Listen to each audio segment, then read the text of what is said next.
ਗੁਰੂ ਰੂ ਪਿਆਰੀ ਸਾਧ ਸੰਗਤ ਜੀ, ਵਾਹਿਗੁਰੂ ਜੀ ਕਾ ਖਾਲਸਾ, ਵਾਹਿਗੁਰੂ ਜੀ ਕੀ ਫਤਿਹ।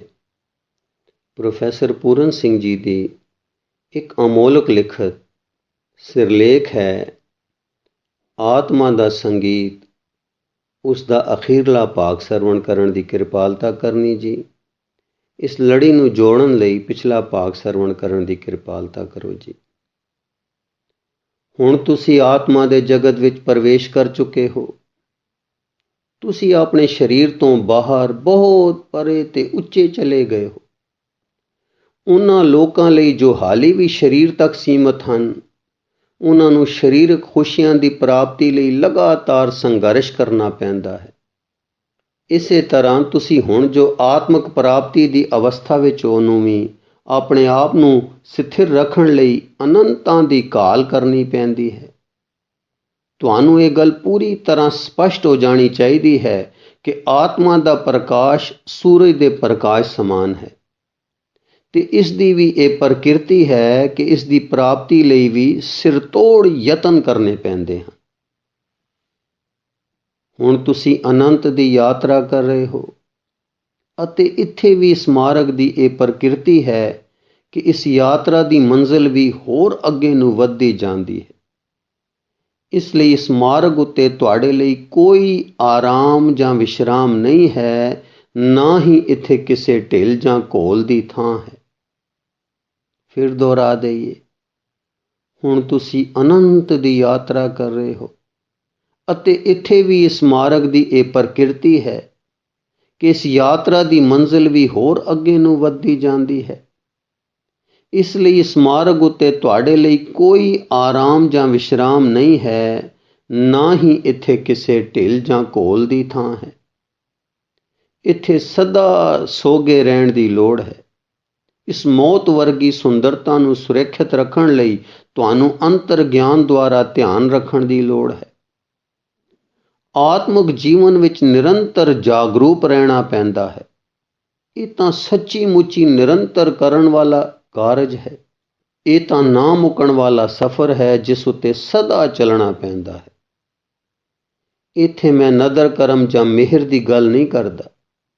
ਮੈਂ ਤਾਂ ਕੇਵਲ ਜੀਵਤ ਆਤਮਾ ਵੱਲ ਸੰਕੇਤ ਕਰ ਰਿਹਾ ਹਾਂ। ਗੰਭੀਰਤਾ ਨੂੰ ਵੀ ਤਿਆਗਣਾ ਪਵੇਗਾ। ਜੀਵਨ ਦੇ ਸੰਘਰਸ਼ ਨੂੰ ਨਿਰੰਤਰ ਅੱਗੇ ਤੋਰਨਾ ਪਵੇਗਾ ਅਤੇ ਇਸ ਦੀ ਅਮੁਕਤਾ ਵਿੱਚੋਂ ਹੀ ਪਰਮਾਨੰਦ ਪ੍ਰਾਪਤ ਹੋਵੇਗਾ। ਇਸ ਲਈ ਤੁਹਾਨੂੰ ਆਪਣੇ ਆਤਮਿਕ ਜੀਵਨ ਦੇ ਸਵਾਸਾਂ ਨੂੰ ਸਥਿਰ ਰੱਖਣ ਲਈ ਲਗਾਤਾਰ ਸੰਗਰਾਮ ਕਰਨਾ ਪਵੇਗਾ। ਆਤਮਿਕ ਜਾਗ੍ਰਿਤੀ ਦੀ ਸਭ ਤੋਂ ਵੱਡੀ ਵਿਸ਼ੇਸ਼ਤਾ ਪ੍ਰੇਮਮਈ ਅਵਸਥਾ ਹੈ ਤੇ ਇਸ ਪ੍ਰੇਮ ਦੀ ਅਵਸਥਾ ਨੂੰ ਸਦਾ ਉਚੇਰੀ ਦਿਸ਼ਾ ਵੱਲ ਅੱਗੇ ਤੁਰਦਿਆਂ ਰੱਖਣ ਲਈ ਤੇ ਹੋਰ ਨਵੀਆਂ ਉਚਾਈਆਂ ਨੂੰ ਸਰ ਕਰਨ ਲਈ ਤੁਹਾਨੂੰ ਘਾਲ ਤੇ ਮੁਸ਼ੱਕਤ ਕਰਨੀ ਪਵੇਗੀ। ਆਪਣੇ ਜੋੜਿਆਂ ਤੋਂ ਦਿਨ ਦੇ ਸਫ਼ਰ ਦੀ ਧੂੜ ਨੂੰ ਝਾੜਨਾ ਪਵੇਗਾ। ਇਸੇ ਤਰ੍ਹਾਂ ਸਾਰੇ ਦਿਨ ਦੇ ਮਨ ਉੱਤੇ ਪਈ ਮਿੱਟੀ ਘੱਟੇ ਨੂੰ ਵੀ ਧੋਣਾ ਪਵੇਗਾ ਅਤੇ ਭਾਵਨਾਵਾਂ ਦੀ ਤੀਬਰਤਾ ਨਾਲ ਆਤਮਾ ਉੱਤੇ ਪਏ ਭਾਰ ਨੂੰ ਸਾੜਨਾ ਪਵੇਗਾ। ਤੁਹਾਨੂੰ ਆਪਣੀ ਆਤਮਾ ਨੂੰ ਗੁਣ ਗਾਇਨ ਦੇ ਸਰੀਰਕ ਪਰਿਸ਼ਰਮ ਰਾਹੀਂ ਧੋਣਾ ਪਵੇਗਾ। ਹਾਂਜੀ, ਤੁਹਾਨੂੰ ਆਪਣੀ ਆਤਮਾ ਨੂੰ ਗੁਣ ਗਾਇਨ ਦੇ ਸਰੀਰਕ ਪਰਿਸ਼ਰਮ ਰਾਹੀਂ ਧੋਣਾ ਪਵੇਗਾ। ਇਸ ਗੁਣ ਗਾਇਨ ਵਿੱਚ ਤੇ ਇਸ ਦੇ ਸੁਰ ਨਾਦ ਵਿੱਚ ਵਿਸਮਾਦ ਉਤਪੰਨ ਕਰਨ ਵਾਲੇ ਸ਼ਬਦ ਲੁਕੇ ਪਏ ਹਨ। ਇਸ ਨਦਰ ਕਰਮ ਨੂੰ ਖੀਣ ਨਹੀਂ ਹੋਣ ਦੇਣਾ ਚਾਹੀਦਾ। ਮਕੈਨਿਕੀ ਦੁਹਰਾਓ ਤਾਂ ਵਿਅਰਥ ਦੀ ਪ੍ਰਕਿਰਿਆ ਹੁੰਦੀ ਹੈ। ਹਾਂ, ਮੈਂ ਪਹਿਲਾਂ ਇਸ ਬਾਰੇ ਅਜਿਹਾ ਹੀ ਕਿਹਾ ਹੈ ਤੇ ਹੁਣ ਵੀ ਮੈਂ ਅਜਿਹਾ ਹੀ ਕਹਿੰਦਾ ਹਾਂ, ਪਰ ਮੈਂ ਤੁਹਾਨੂੰ ਇਹ ਵੀ ਸੱਚ ਆਖਦਾ ਹਾਂ ਕਿ ਤੁਸੀਂ ਜੋ ਹੁਣ ਤੱਕ ਪ੍ਰਭੂ ਪ੍ਰੀਤਮ ਬਾਰੇ ਜਾਣਕਾਰੀ ਰੱਖਦੇ ਹੋ, ਤੁਹਾਡੇ ਲਈ ਇਹ ਮਕੈਨਿਕੀ ਦੁਹਰਾਓ ਉਸ ਬੱਤੀ ਨੂੰ ਜਗਦੀ ਰੱਖਣ ਲਈ ਮਾਲਾ ਦਾ ਗੇੜ ਹੈ। ਇਸ ਦੇ ਫੇਰਨ ਨਾਲ ਹੀ ਤੁਹਾਡੇ ਵਿੱਚ ਚੰਗਿਆੜੀਆਂ ਮੱਗ ਪੈਣਗੀਆਂ। ਇੱਕੋ ਹੀ ਅਚਨਚੇਤ ਦਾ ਮਚਿਆ ਚੰਗਿਆੜਾ ਤੁਹਾਡੇ ਸਾਰੇ ਭਾਰੇਪਣ ਨੂੰ ਸਾੜ ਦੇਵੇਗਾ ਅਤੇ ਤੁਹਾਨੂੰ ਇੰਜ ਹੌਲਾ ਫੁੱਲ ਕਰ ਦੇਵੇਗਾ ਜਿਵੇਂ ਤੁਸੀਂ ਅਸ਼ਰੀਰੀ ਹੋ ਗਏ ਹੋ। ਇਸ ਲਈ ਮੈਂ ਤੁਹਾਨੂੰ ਇਸ ਗੱਲ ਦਾ ਸੱਦਾ ਦਿੰਦਾ ਹਾਂ ਕਿ ਤੁਸੀਂ ਸਦਾ ਜਾਗਦੇ ਰਹੋ, ਸਦਾ ਸੋਗੇ ਰਹੋ। ਮੈਂ ਤੁਹਾਨੂੰ ਸੱਦਾ ਦਿੰਦਾ ਹਾਂ ਕਿ ਤੁਸੀਂ ਠੰਡੇ ਸੀਤਲ ਜਲ ਵਿੱਚ ਇਸ਼ਨਾਨ ਕਰੋ। ਮੈਂ ਤੁਹਾਨੂੰ ਇਹ ਵੀ ਸੱਦਾ ਦਿੰਦਾ ਹਾਂ ਕਿ ਤੁਸੀਂ ਘੋੜ ਸਵਾਰੀ ਕਰੋ। ਮੈਂ ਤੁਹਾਨੂੰ ਇਹ ਵੀ ਸੱਦਾ ਦਿੰਦਾ ਹਾਂ ਕਿ ਤੁਸੀਂ ਰਣ ਖੇਤਰ ਵਿੱਚ ਜਾ ਕੇ ਬੀਰਗਤੀ ਨੂੰ ਪਾਓ। ਇਹ ਸਭ ਕੁਝ ਇਸ ਲਈ ਕਰਨਾ ਉਚਿਤ ਹੈ ਤਾਂ ਜੋ ਤੁਸੀਂ ਆਪਣੀ ਅਕਿਰਿਆਸ਼ੀਲ ਜੜਤਾ ਦੀ ਸਿਥਿਲਤਾ ਤੋਂ ਛੁਟਕਾਰਾ ਪਾ ਸਕੋ। ਗੁਰਸ਼ਬਦ ਦਾ ਗਾਇਨ ਕਰੋ। ਤੁਸੀਂ ਆਖੋਗੇ ਤਾਂ ਪੁਰਾਣੇ ਪੁਜਾਰੀ ਵਰਗ ਦੀ ਗੱਲ ਹੈ ਜੋ ਮਾਲਾ ਫੇਰਨ ਲਈ ਕਹਿੰਦੇ ਸਨ, ਜਿਸ ਦਾ ਕਿ ਮੈਂ ਪਿੱਛੇ ਖੰਡਨ ਕਰ ਚੁੱਕਾ ਹਾਂ। ਹੁਣ ਵੀ ਮੈਂ ਇਸ ਦਾ ਖੰਡਨ ਕਰਦਾ ਹਾਂ, ਪਰ ਮੈਂ ਤੁਹਾਨੂੰ ਇਹ ਕਹਿੰਦਾ ਹਾਂ ਕਿ ਤੁਸੀਂ ਮਾਲਾ ਵੀ ਫੇਰੋ। ਕਿਉਂ ਜੋ ਇਸ ਤਰ੍ਹਾਂ ਪ੍ਰਭੂ ਦਾ ਨਾਮ ਸਿਮਰਨ ਕਰਨ ਨਾਲ ਤੁਹਾਡੇ ਹੋਂਠ ਇੱਕ ਦੂਜੇ ਨੂੰ ਚੁੰਮਣਗੇ ਤੇ ਤੁਹਾਡੀਆਂ ਬਾਹਾਂ ਦੀ ਜਫੀ ਵਿੱਚ ਉਹ ਕੁਝ ਧੜਕੇਗਾ ਜਿਸ ਨੂੰ ਤੁਸੀਂ ਅਦ੍ਰਿਸ਼ਟ ਪ੍ਰਭੂ ਕਹਿੰਦੇ ਹੋ। ਜਿਵੇਂ ਤੁਸੀਂ ਆਪਣੇ ਕੇਸਾਂ ਦਾ ਜੂੜਾ ਕਰਦੇ ਹੋ, ਇਸੇ ਤਰ੍ਹਾਂ ਤੁਹਾਡੀ ਮਾਲਾ ਦੇ ਮੇਰੂ ਮਣਕੇ ਉੱਤੇ ਤੁਸੀਂ ਇੰਜ ਅਨੁਭਵ ਕਰੋਗੇ ਜਿਵੇਂ ਤੁਸੀਂ ਇਸ ਗੰਢ ਵਿੱਚ ਸੂਰਜ ਤੇ ਚੰਨ ਬੰਨ੍ਹ ਰਹੇ ਹੋ।